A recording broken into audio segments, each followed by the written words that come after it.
il a augmenté les taux d'intérêt avec les déficits inflationnistes. Oui, c'est vrai que la Banque du Canada est responsable pour choisir des taux d'intérêt, mais les déficits inflationnistes de Justin Trudeau augmentent les taux d'intérêt et ainsi des paiements hypothécaires nécessaires pour avoir une maison.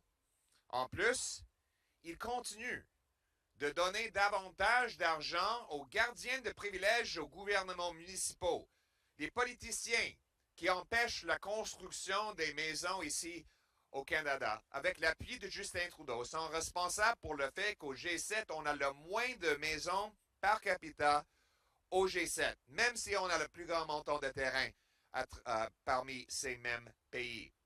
Moins de maisons veut dire plus des prix et plus cher pour nos jeunes. Et maintenant, 9 sur 10 jeunes Canadiens croient qu'ils ne vont jamais pouvoir acheter leur propre maison. En plus, ce n'est pas un problème mondial, c'est un problème unique au Canada. Les maisons ici au Canada sont plus chères qu'aux États-Unis, même si les Américains ont moins de terrain et 10 fois plus de personnes. On a Vancouver est le troisième et Toronto est le 10e marché immobilier les plus chers au monde. Pire que New York, pire que Singapour, pire que d'autres pays, d'autres villes avec plus de personnes, plus d'argent et moins de terrain. Il nous faut ramener les maisons chez nous.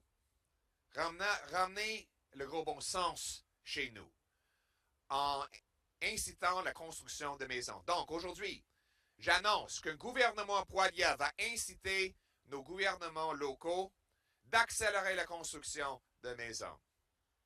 On va le faire en donnant davantage d'argent de l'infrastructure aux villes qui accélèrent la construction et en retirant l'argent avec des pénalités pour des villes qui empêchent la construction. On va lier les dollars de l'infrastructure que reçoivent des villes au nombre de maisons qui sont complétées. On va obliger que chaque station de transport en commun financée par le gouvernement fédéral ait des appartements et des condos liés et alentours pour que nos jeunes et nos aînés puissent vivre là-bas sans avoir une voiture. Et on va vendre 15% de nos 37 000 édifices du gouvernement fédéral qui sont souvent vides et qu'on peut utiliser pour convertir en maisons.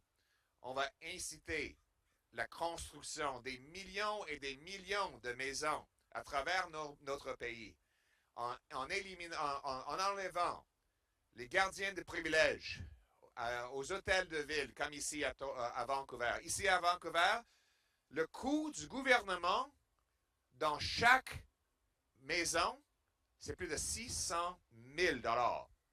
Ça augmente le coût pour les gens et ça empêche l'opportunité de vivre dans leur propre maison ou de quitter la maison de leurs parents. Assez, c'est assez. Ramenons le gros bon sens chez nous. Bâtissons davantage de maisons pour que nos jeunes puissent lancer leur vie, commencer une famille et réussir dans leurs efforts. On devrait être un pays qui récompense ceux qui travaillent fort. C'est le but d'un gouvernement Poilievre, un Canada pour tout le monde qui travaille fort, un pays qui fonctionne pour ceux et celles qui travaillent fort. Merci beaucoup d'être venu.